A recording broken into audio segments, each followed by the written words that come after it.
Assalamu alaikum wa rahmatullahi wa barakatuh, everyone. Bismillah, alhamdulillah, wa salatu wa salam ala rasulillah wa ala alihi wa sahbihi wa man wala. Welcome to our first Yaqeen behind the scenes. So, there was a lot of emphasis last year about how the Prophet ﷺ would respond to insults, especially considering what took place in France and here in Garland, actually, with the Draw Muhammad ﷺ Day. And the portrayal of the Prophet ﷺ by the Islamophobes is that the more power he had, the more intolerance he had.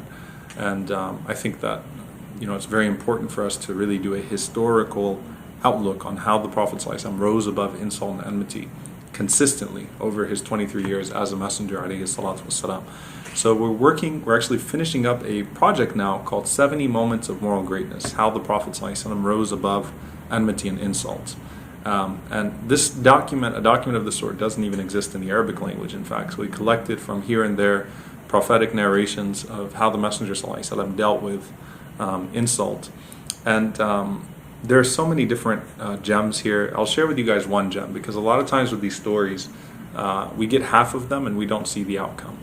So we know that the Prophet ﷺ used to make dua for a lot of people, and he didn't lose hope in a lot of people. And one of those narrations is about a man by the name of Tufayl ibn Amr ad-Dawsi. It's a famous story of a man who put cotton balls in his ears and responded to the call of the Messenger ﷺ.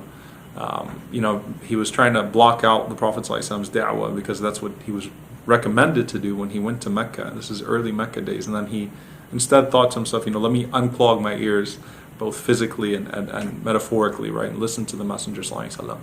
And he accepted Islam.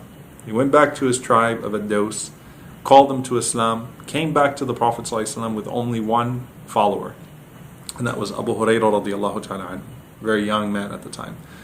And he told the Prophet ﷺ to make dua against his people. And the Messenger ﷺ instead said, Allah mahdi Dawsan wa'ti bihim. Oh Allah, guide Daws and bring them to me as believers.